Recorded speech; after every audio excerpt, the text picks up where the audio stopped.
approaching the Ghastly Manor.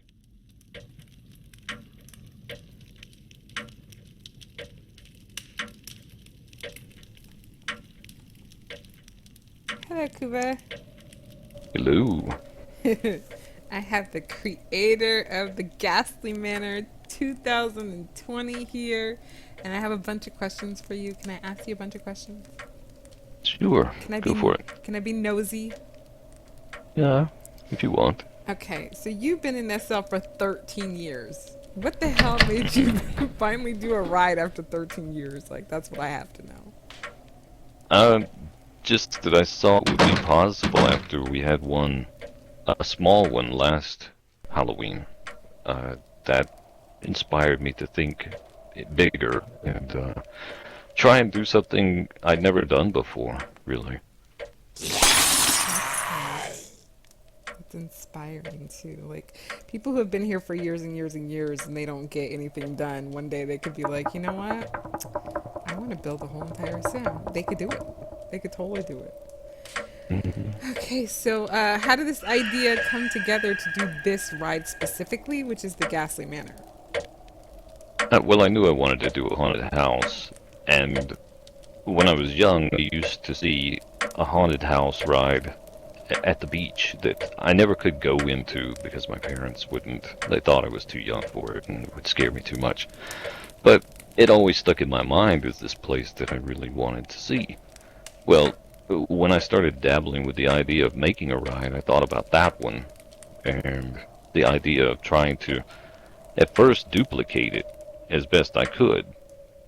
That was the plan, but as I got started, it kind of went in its own direction and became its own thing. Oh, here's a big question. So when we're in SL, because me and you, we go around SL for Halloween, look at all these places, and generally what I see is a lot of blood and guts, like movie references, guts spilling out on the ground. I saw that yesterday and I was so grossed out. But why don't you have any blood and guts on your ride at all?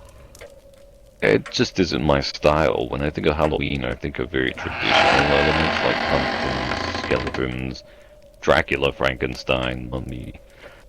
The older, more traditional Halloween wrappings. And that's just always what has been most interesting to me. The blood and guts and the slasher flick stuff is just not really something I care too much about, and so I decided to keep it tame as far as that's concerned. It's interesting because you mentioned like all these old time kind of like scary movies, but your ride has like a little touch of Disney Haunted Mansion. Like, I don't know what else to call it. It just has a touch of kind of like this childlike wonder PG, and then it gets to like the scary stuff. So what's the inspiration behind that little, the library and the ballroom? Well, the Haunted Mansion definitely plays a big role in the inspiration. That is a ride that I think it's perfectly balanced. It gives something interesting for everyone. Unless you're really into the blood and guts, then you're not going to be satisfied with it. But for me, it really touches on the things that I look for in that kind of experience. So it's just the feel of it. It's not a fast ride. It's not all about things jumping around every corner and black, headlights shining in your face as a whistle blows or something like you might see in a traditional dark ride. But it's more about the setting, the atmosphere, and the ambience than anything else. And that's something that I wanted to try and bring over a little bit into mine. It's not all about making you jump out of your seat, about giving you a eerie vibe as you travel around wondering what you're going to see next, not what's going to scare you next. Okay, so there's so many things that you've placed out in the ride that there's literally no way you can just do one ride through and see everything. Was there a reason for that? Or inspiration? Just to give people something extra to see that they might not have expected if they happen to look around. It's like replayability in a game, just adding something fresh. That way, if they happen to turn their camera in a different direction than they did the time before, maybe they'll see something they didn't expect to see. It keeps the ride interesting. That's Hint, really the reason. hint, hint for anybody listening to this. If you get on the ride, look around. Okay, so what do you hope to achieve once this opens, which it did 2 days ago? Uh, that I have a ride that people enjoy going through and maybe coming back through more than once. Just entertaining people, that's the goal. That's a nice goal. And, oh, this is a good one. So what was the most difficult thing about you creating this ride? Just really coming up with the ideas for all of the scenes, the different monsters, what would be occurring and where in the house. I would say building the house, but that kind of came together fairly easily. It would definitely be deciding what happened in each location of the house and where these things were going to go. It's interesting to hear you say that because I remember in the beginning when you first started to build it, you were really concerned. You're like, I've never built a house. I don't know where to put the hallway. I don't know where I should put this. I don't know. This is all the space we're not going to be able to use.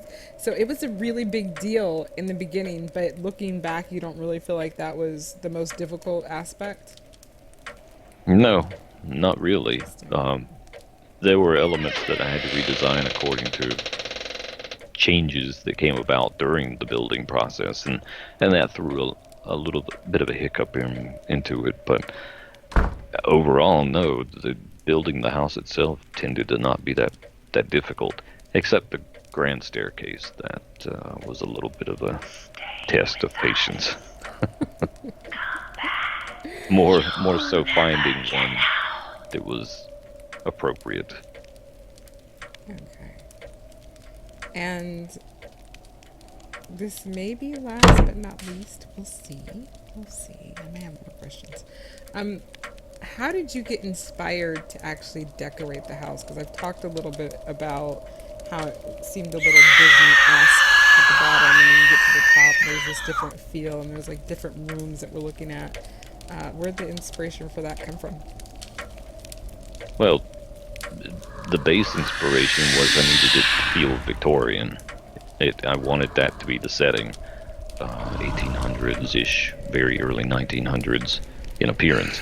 I tried to stick with that as best I could, but some things I didn't know exactly what to do with, and that's where I had a little help from my loving partner on that that effort. What does she do exactly? Helped me decide what rooms were going to, what some of the rooms were going to look like, and how the furnishings would be laid out. Yes, he allowed me to do one room all to myself, which I was really excited about, which was he didn't know what to do with that room, and I said, let me at it. You can't look until I'm done. If you don't like it, you don't have to keep it. And that was cool. I actually liked it. So thank you for letting me be a part of your ride. You're very welcome. This is your heart, your soul, your baby, your inspiration. Ever since last year, you came up with this concept before we opened up for Halloween last year. So you've been sitting on this for quite some time. A little too long. I should have started sooner. Yeah. Yeah, you sat on it for what, 9 months? Yeah, pretty much. And then Something like that. This July, you got the inspiration to go ahead and fully build it and finish it. So. Well, even before that, I started dabbling with how things were going to work as far back as April, May. Testing out monsters and seeing if I could actually come up with the concepts that I wanted. And that you did. And even more to look forward to next year, right? I hope so. That's the intention. Maybe some adjustments or maybe some entirely new areas. Well, that's it for us, folks. This is Kuva Nishi and Aislen Nishi with the Ghastly Manor. See you next year. Bye-bye. Take the door to be transported to the tunnel of darkness.